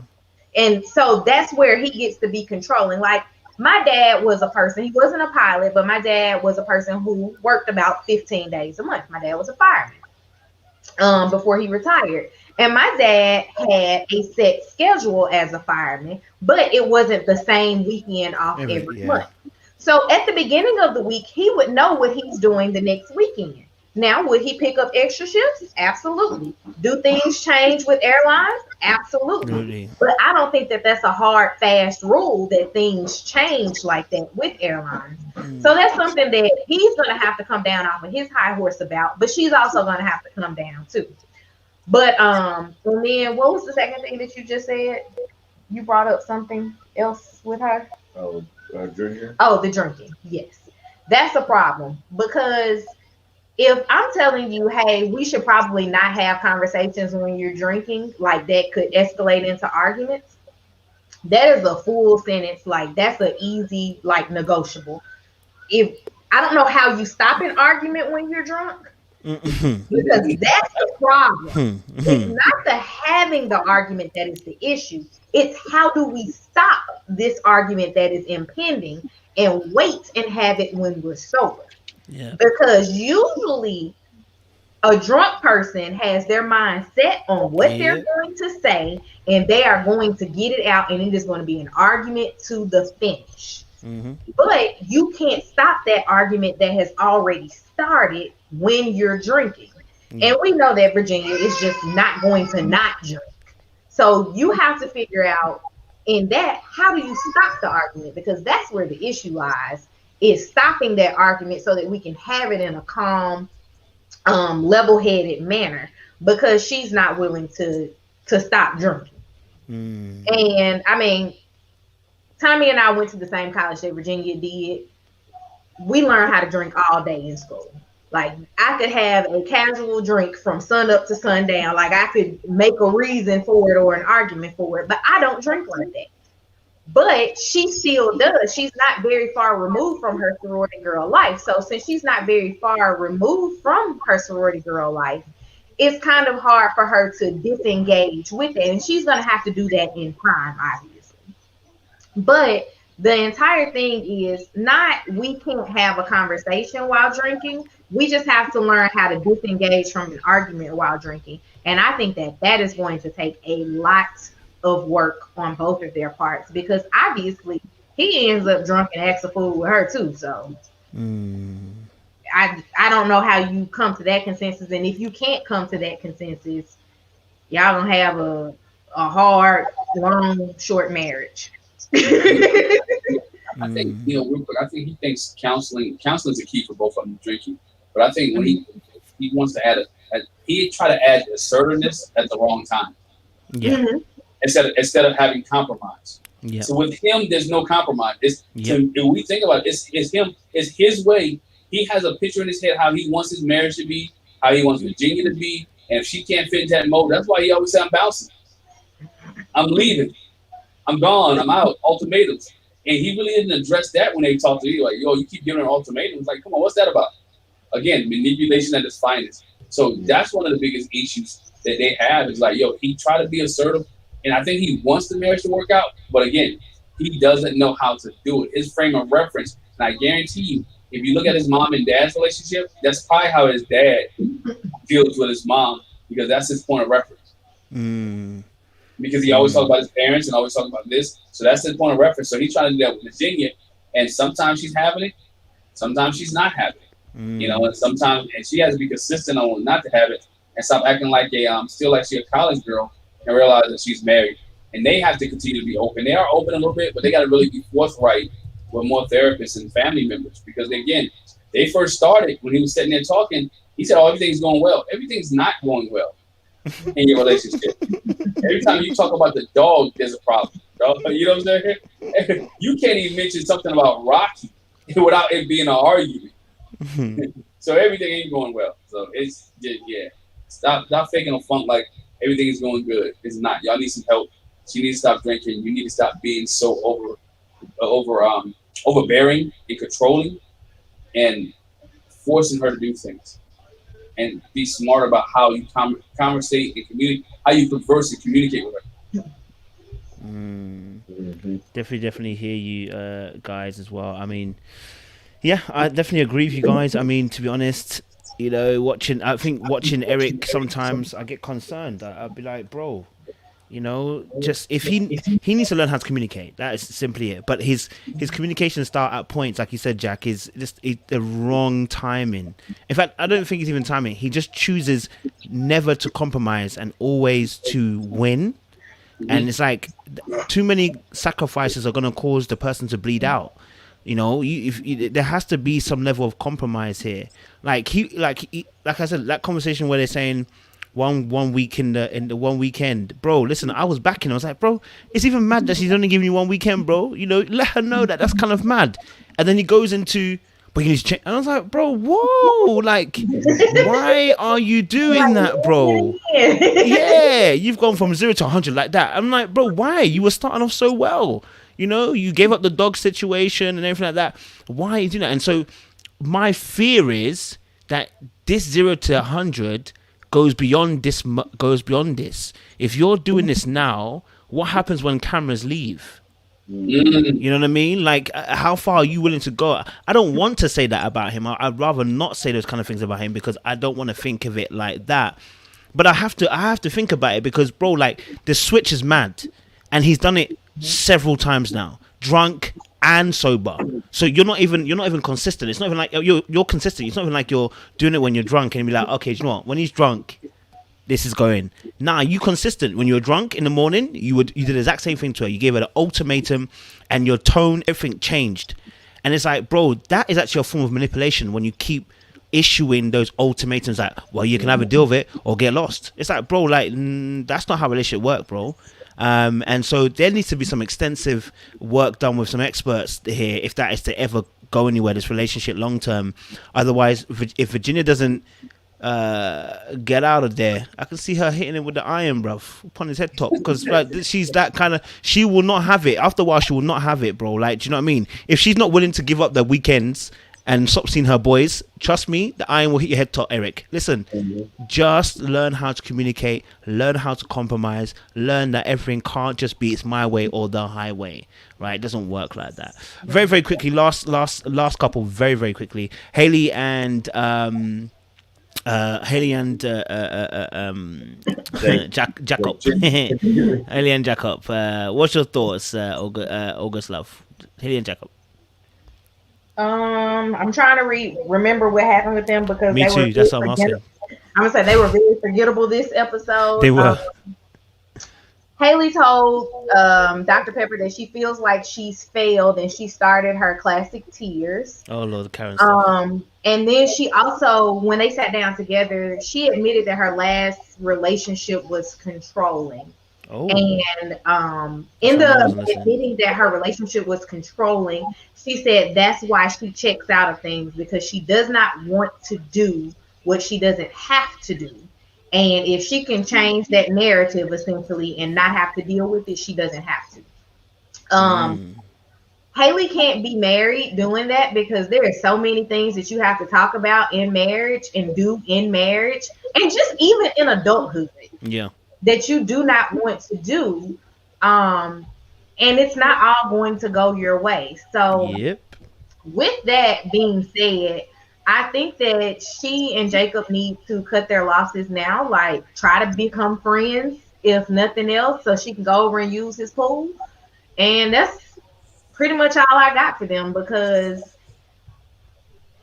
obviously she's not trying, and her not trying is a direct result of she doesn't want to.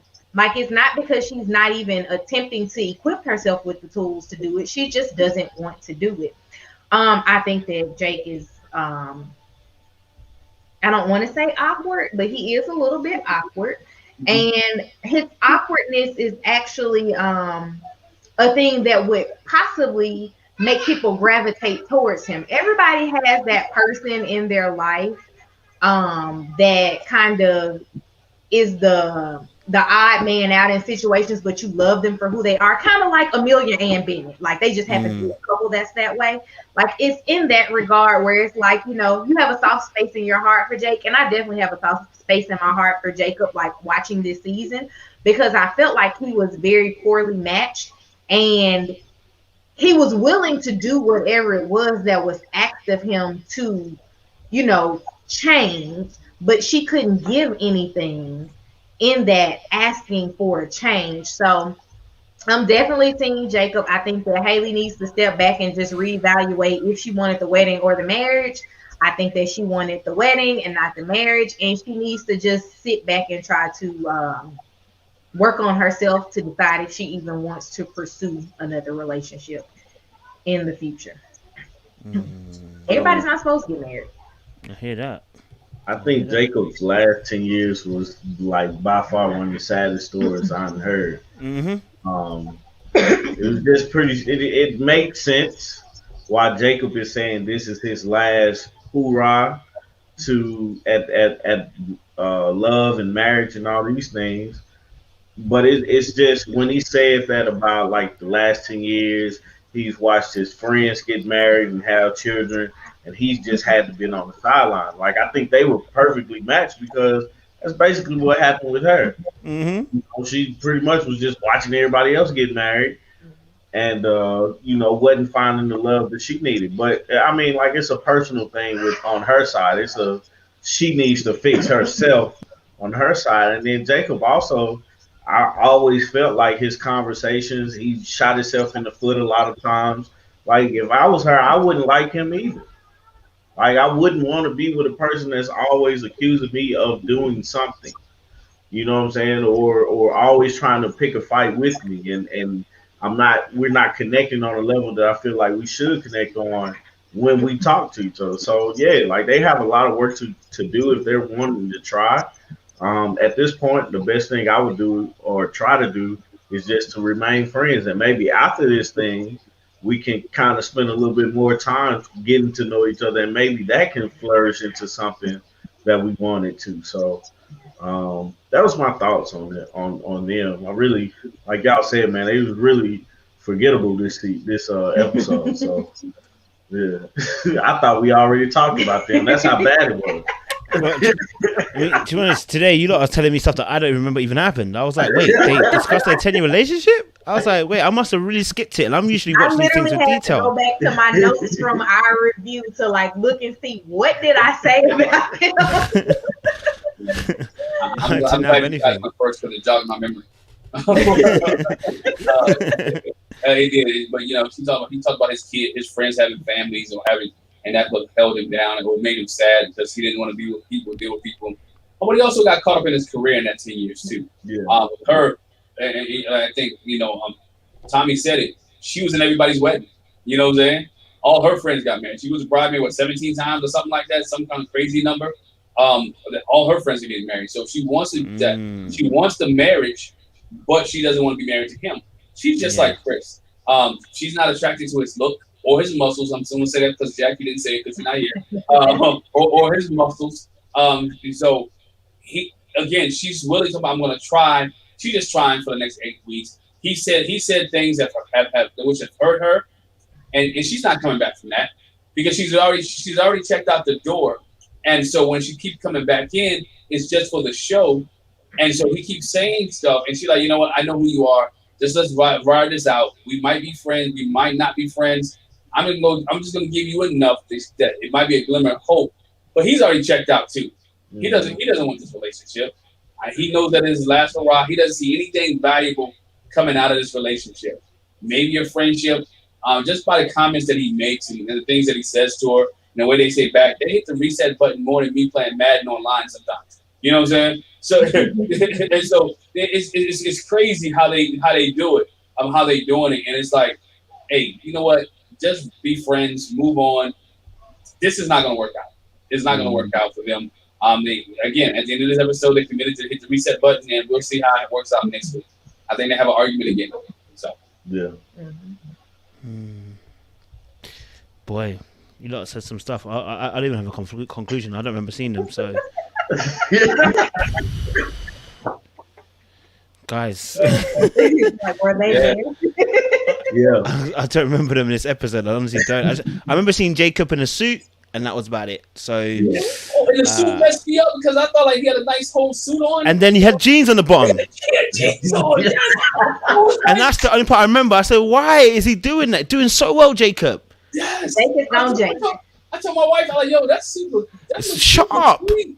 I'm like, the suit is sweet. And then when they panned down, he had jeans. I was like, oh dang, dog.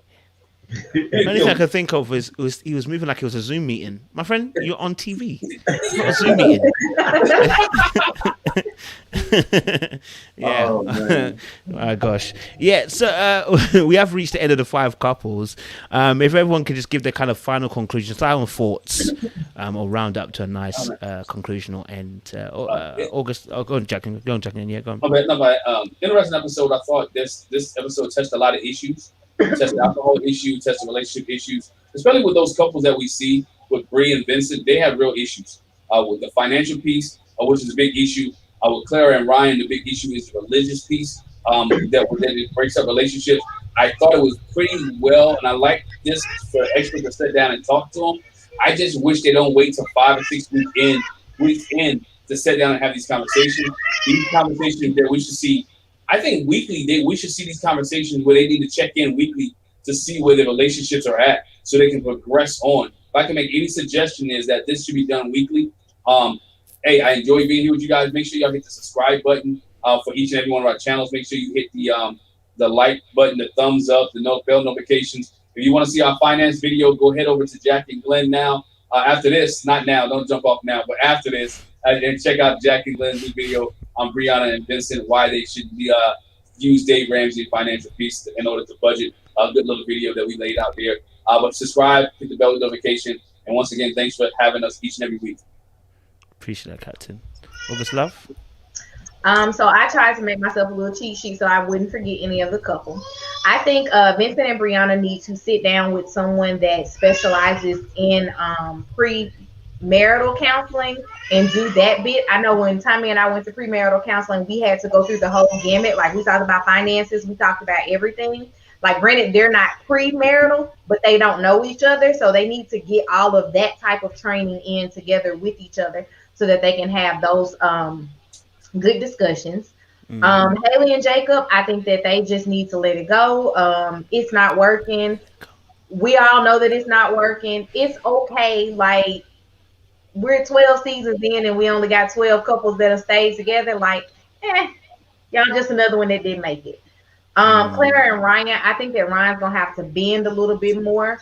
As maybe I'm not saying that he has to say, okay, we're going to have sex on this day, but at least let's have actual conversations about having sex and all of the other issues that we're having, so that they could at least be quantified and qualified, so that when you're having these discussions, she doesn't walk away from it feeling like she has not had a say in anything. Eric and Virginia, let it go. Chris and Paige, thank God we're done. Hopefully we don't have to see Chris anymore until decision day. And at decision day, I hope that Paige isn't trying to find some type of closure with him, because the door is closed, it's been closed. We don't have anything else to talk about. Like, he tried to one up you on TV. It's cool. Let's move on and get over it.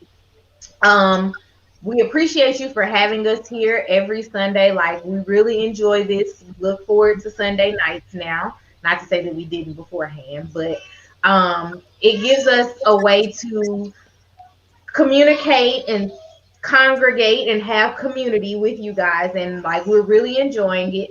Although we have to get up quite a bit, the baby thinks that she needs to like come and say hi every so often. So thank you guys for embracing her and all of her yells and screams. She is currently laughing at Sesame Street right now.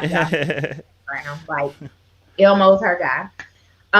Subscribe to everybody's channel that's here, even the two ladies that are not here tonight. Talisa Ray, 3 ladies that's not here. Well, Glenn is here, so I mean, it's his channel too. Talisa Ray, Stephanie Lee, Jack and Glenn, our channel. I saw someone in the comments ask earlier for our names. My name is Artika. This is Tommy, and our daughter is Lily, who makes her presence known very well in the background. But we enjoy doing this every week. We hope you guys are having a great time sitting and talking with us. But make sure you subscribe to all of our channels, turn on all the notification bells. We all release additional content outside of talking about Married at First Sight. Thank goodness we do, because I think we'd all go crazy if that's all we had to talk about, because I would have been checked out on like episode 4 of the Chris and Paige. Trust me. That's all I got. You got anything? Nope. All right. Appreciate that. I think the had the last word. Jack and Glenn. Now I'm good, man. Just met Jack today, but she probably tell me all the things I did wrong when she get back. I'm just joking. I'm just joking, man. But nah, I enjoyed being here once again. Subscribe to everybody, and appreciate you, brother. Can't wait for next week. No worries, man. I appreciate it. Guys, thank you so much, audience, man. We came out 500 strong today, so that's probably our biggest numbers actually today. So well done, guys. Appreciate you guys for joining us for almost 2 hours and just, enjoying the conversations that August Love and Jack and Glenn have brought to the table about Married at First Sight. As they've said as well, make sure you guys subscribe, like, share to their channels as well, okay? Go on their videos, show some love. I know some of you guys already subscribe to them. Those of you who are new, go ahead, follow Jack and Glenn, follow August Love, follow Talisa Ray, follow I Am Stephanie as well. Follow them and enjoy their content as well. Wholesome content, you know what I mean? If you want to be able to be educated and have a good time, be entertained at the same time, these are the people to come to as well. So we will see you again next week, and hopefully Haley and Jacob will remind me, and I'll have more to say about them next week. And she was gonna cry. Just know that. That's what I remember. She was crying about something I couldn't literally for life remember. I'll have to watch it again now. But I appreciate you guys. Please stay locked and stay loaded, and we will see you again next week.